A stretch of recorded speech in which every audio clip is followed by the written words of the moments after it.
नमस्कार। आकाशवाणी जयपुर अजमेर से प्रस्तुत हैं प्रादेशिक समाचार।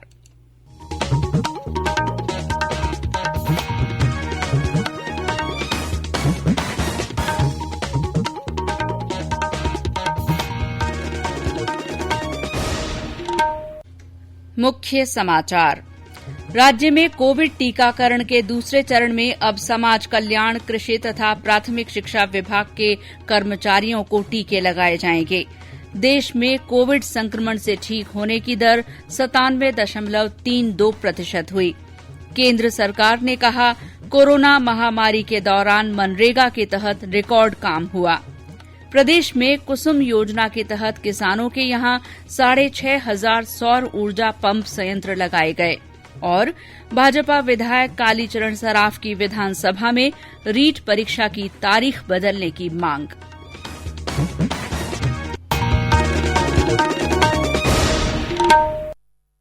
समाचारों के साथ मैं शीला चावला। कोविड-19 महामारी के खिलाफ देश एकजुट होकर लड़ रहा है। आप भी हमारे साथ सुरक्षा और बचाव के 3 आसान एहतियाती उपायों का संकल्प लें। मास्क पहनें, 2 गज की दूरी है जरूरी, सुरक्षित दूरी बनाए रखें, हाथ और मुंह साफ रखें। और अब समाचार विस्तार से। राज्य में कोविड टीकाकरण के दूसरे चरण के तहत अब समाज कल्याण, कृषि तथा प्राथमिक शिक्षा विभाग के कर्मचारियों को टीका लगाया जाएगा। चिकित्सा विभाग के परियोजना निदेशक टीकाकरण डॉ रघुराज सिंह ने आकाशवाणी को बताया कि इन विभागों के कर्मचारियों और अधिकारियों का आज से पंजीकरण शुरू हो गया है। इन्हें 15 फरवरी से 17 फरवरी तक टीके लगाए जाएंगे।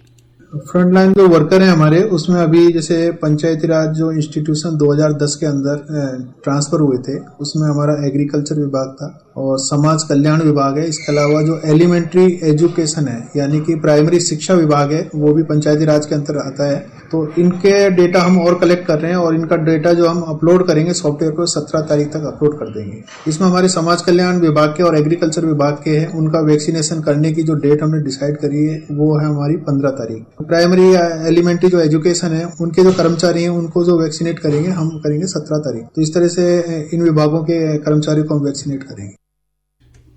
डॉक्टर सिंह ने बताया कि प्रदेश में आज 377 टीकाकरण सत्र आयोजित किए गए। केंद्र सरकार ने कहा है कि देश भर में अब तक 75 लाख से ज्यादा लोगों को कोविड के टीके लगाए जा चुके हैं। स्वास्थ्य मंत्रालय ने कहा कि भारत सबसे तेज गति से 70 लाख लोगों का टीकाकरण करके विश्व का पहला देश बन गया है। पिछले 24 घंटों के दौरान 4,87,000 से ज्यादा स्वास्थ्य कर्मियों को टीके लगाए गए। अब तक 58 लाख स्वास्थ्य कर्मियों और 16 लाख से अधिक अग्रिम पंक्ति के कार्यकर्ताओं को टीके लगाए जा चुके हैं। देश में कोविड संक्रमण से ठीक होने की दर 97.32% हो गई है। कल 15,858 लोग स्वस्थ हुए हैं। अब तक 1,05,89,230 मरीज स्वस्थ हो चुके हैं। इस समय देश में सक्रिय मामलों की संख्या 1,36,926 है। कल संक्रमण के 9,309 नए मामले सामने आए हैं। इधर राजस्थान में राजधानी जयपुर में आज कोविड के 18 नए मरीज सामने आए हैं। केंद्र सरकार की ओर से कोरोना के विरुद्ध जन जागरूकता आंदोलन चलाया जा रहा है। इसी के तहत आकाशवाणी जयपुर के समाचार बुलेटिनों में प्रसारित की जा रही विशेष श्रृंखला जनता का संदेश, जनता के नाम में सुनिए हमारे श्रोता का संदेश। मैं नितेश कुमार, ग्राम बबेड़ी, तहसील बानसूर, जिला अलवर। मेरा एक संदेश, कोरोना का कहर जारी है। गांव-गांव और शहर वैक्सीन आई पर पहुंचने में हो रही है देर, इसलिए कोरोना का खतरा अभी नहीं टला। 2 गज दूरी, मास्क है ब्लास, धोते रहें साबुन से हाथ, सबको मेरी यही सलाह। हमारे अन्य श्रोता भी कोरोना जन जागरूकता आंदोलन से जुड़ सकते हैं। इसके लिए आपको अपना संदेश रिकॉर्ड कर या टाइप कर हमारे व्हाट्सएप नंबर 9414052368 पर भेजना होगा। चयनित संदेशों को आगामी बुलेटिनों में शामिल किया जाएगा। केंद्र सरकार ने कहा है कि कोरोना महामारी के दौरान मनरेगा के तहत रिकॉर्ड काम हुआ है और इसके बजट में भारी बढ़ोतरी की गई है।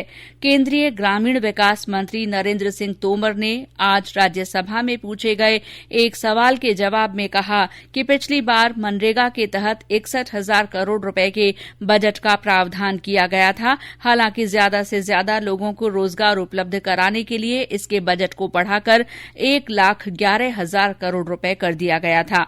इसमें 90,000 करोड़ रुपए की राशि राज्यों को जारी कर दी गई है। उन्होंने बताया कि मनरेगा योजना का बजट मांग के अनुसार बढ़ाया जाता है और इस बार इसका बजट 73,000 करोड़ रुपए किया गया है। उन्होंने बताया कि इस योजना के तहत इस वर्ष 52% महिलाओं को मजदूरी का मौका मिला है। ये समाचार आकाशवाणी जयपुर अजमेर से प्रसारित किए जा रहे हैं। प्रादेशिक समाचार बुलेटिन आप हमारे ट्विटर हैंडल @AIRnews_जयपुर पर फॉलो कर सकते हैं। समाचारों में आगे हैं विधानसभा और पुलिस सैलरी पैकेज से संबंधित समाचार, लेकिन पहले ये संदेश। चलो मिलकर एक शुरुआत करें, चलो एक फैसला आज करें, मास्क नहीं तो टोकेंगे, कोरोना को रोकेंगे, चलो एक इरादा करते हैं, चलो कुछ वादा करते हैं, मास्क नहीं तो टोकेंगे, कोरोना को रोकेंगे। समाचारों में आपका फिर स्वागत है। नगरीय विकास मंत्री शांति धारीवाल ने आज विधानसभा में बताया कि सिवायचक भूमि पर बसे गांवों में भूमि रूपांतरण के बाद ही ग्राम पंचायतें आबादी पट्टे जारी कर सकती हैं। राजस्व मंत्री की ओर से एक तारांकित प्रश्न के जवाब में श्री धारीवाल ने बताया कि सिवायचक जमीन पर बसे गांवों को आबादी क्षेत्र में भूमि रूपांतरण के लिए पहले ग्राम पंचायत द्वारा जिला कलेक्टर को प्रस्ताव भेजे जाते हैं। उन्होंने बताया कि जिला कलेक्टर द्वारा भूमि रूपांतरण आबादी क्षेत्र में करने के बाद ही ग्राम पंचायत ऐसी भूमि पर बसे गांवों और लोगों को पट्टे जारी कर सकती हैं। प्रदेश में कुसुम योजना के अंतर्गत अब तक 60% अनुदान पर 6,496 किसानों के यहां सौर ऊर्जा पंप संयंत्रों की स्थापना की जा चुकी है। विधानसभा में एक अतारांकित प्रश्न के जवाब में सरकार ने ये जानकारी दी। सबसे ज्यादा 1,331 सौर पंप जयपुर में और चूरू में 901 संयंत्र लगे हैं। धौलपुर और डूंगरपुर में एक भी पंप संयंत्र नहीं लगाया है। सरकार ने बताया है कि राज्य में इस योजना के अंतर्गत 25,000 सौर ऊर्जा पंप संयंत्रों की स्थापना के लिए 30% केंद्रीय अंश अनुदान के लिए 68 करोड़ 97 लाख रुपए और 30% राज्य के हिस्से के अनुदान के लिए 267 करोड़ रुपए उपलब्ध कराए गए हैं। राज्य विधानसभा में आज प्रतिपक्ष के नेता गुलाब चंद कटारिया ने भ्रष्टाचार निरोधक ब्यूरो की अधिकारियों और कर्मचारियों पर कार्रवाई में राज्य सरकार द्वारा समय पर अभियोजन स्वीकृति नहीं देने का मुद्दा उठाया। शून्यकाल में स्थगन प्रस्ताव के माध्यम से श्री कटारिया ने कहा कि 2003 में सुप्रीम कोर्ट के आदेश में ऐसे मामलों में 3 माह के अंदर अभियोजन की मंजूरी देना जरूरी है, लेकिन सरकार के पास अभियोजन की स्वीकृति के 279 मामले लंबित हैं। उन्होंने कहा कि एसीबी ने बेहतरीन काम किया है, लेकिन सरकार के इस रवैये से दोषी अधिकारियों के खिलाफ समय पर कार्रवाई नहीं होने से उनके हौसले बुलंद होते हैं। शून्यकाल में ही भाजपा विधायक कालीचरण सराफ ने रीट परीक्षा की तारीख बदलने की मांग की और कहा कि 25 अप्रैल को महावीर जयंती के दिन ये परीक्षा रखी गई है। उस दिन सार्वजनिक अवकाश भी है और जैन समुदाय के लोग धार्मिक कार्यों में व्यस्त रहते हैं। 26 अप्रैल को अक्षय तृतीया है और उस दिन बड़ी संख्या में शादियां होनी हैं। प्रतिपक्ष के उपनेता राजेंद्र राठौड़ ने प्रश्नकाल और शून्यकाल में प्रदेश में अवैध और जहरीली शराब के कारण हो रही मौतों का मामला उठाया। कांग्रेस के पूर्व राष्ट्रीय अध्यक्ष राहुल गांधी ने आज हनुमानगढ़ जिले के पीलीबंगा में किसान सभा को संबोधित किया। सभा में मुख्यमंत्री अशोक गहलोत, कांग्रेस के राजस्थान प्रभारी अजय माकन, प्रदेश अध्यक्ष गोविंद सिंह डोटासरा सहित अन्य नेता मौजूद थे। बाद में श्री गांधी ने श्रीगंगानगर जिले के पदमपुर में भी किसानों को संबोधित किया। झुंझुनू जिले की विद्या विहार नगर पालिका में नाम वापसी के बाद अब 107 उम्मीदवार मैदान में रह गए हैं। आज 16 उम्मीदवारों ने अपने नाम वापस ले लिए। इस नगर पालिका में 25 वार्डों के चुनाव के लिए 20 फरवरी को सुबह 8 बजे से शाम 5 बजे तक मतदान होगा। मतगणना 22 फरवरी को की जाएगी। राज्य पुलिस और भारतीय स्टेट बैंक एसबीआई के बीच पुलिस के सैलरी पैकेज के संबंध में एक करार किया गया है। पुलिस महानिदेशक एमएल लाठर ने बताया कि पुलिस और एसबीआई के बीच पहले हुए करार की अवधि पूरी होने पर ये नया करार किया गया है। इसमें पिछली बार की तुलना में कुछ अतिरिक्त सुविधाएं प्रदान की गई हैं। भ्रष्टाचार निरोधक ब्यूरो ने आज राजस्थान विश्वविद्यालय जयपुर में सार्वजनिक निर्माण विभाग के कनिष्ठ अभियंता अजय शर्मा को 20,000 रूपये की रिश्वत लेते गिरफ्तार किया है। ब्यूरो के महानिदेशक बीएल सोनी ने बताया कि परिवादी ने शिकायत दी थी कि निर्माण कार्यों के बिल पास करने की एवज में कनिष्ठ अभियंता 30,000 रूपये मांगकर परेशान कर रहा है। ब्यूरो ने एक अन्य कार्रवाई में कोटा में अतिरिक्त ब्लॉक शिक्षा अधिकारी विनोद मिश्रा और कार्यालय के कैशियर चंद्र प्रकाश शर्मा को 10,000 रूपये की रिश्वत लेते रंगे हाथों गिरफ्तार किया है। राज्य में सड़क सुरक्षा माह के तहत विभिन्न आयोजन किए जा रहे हैं। इनके माध्यम से आम जन को यातायात नियमों और सड़क सुरक्षा के प्रति जागरूक किया जा रहा है।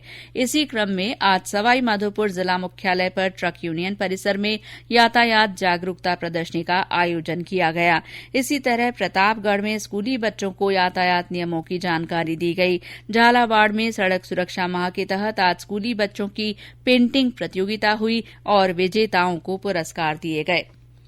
नीति आयोग द्वारा जारी गाइडलाइंस के आधार पर चिकित्सा, स्वास्थ्य, पोषण, शिक्षा, कृषि, वित्तीय और कौशल विकास के क्षेत्र में उत्कृष्ट कार्य करने पर करौली जिले को 3 करोड़ रुपए की राशि का अतिरिक्त आवंटन किया गया है। नीति आयोग की ओर से ये आवंटन देश भर के श्रेष्ठ 112 जिलों के लिए किया गया है। चित्तौड़गढ़ शहर के पास आज एक सड़क दुर्घटना में 3 लोगों की मृत्यु हो गई। ये दुर्घटना ट्रक द्वारा लोक परिवहन की बस को टक्कर मारने से हुई। टक्कर के बाद बस पलट गई। हादसे में 20 से अधिक लोग घायल हो गए। घटना की जानकारी मिलने पर जिला कलेक्टर, पुलिस अधीक्षक और प्रशासन के अन्य अधिकारी मौके पर पहुंचे। गंभीर रूप से घायल 2 लोगों को उदयपुर रेफर किया गया है।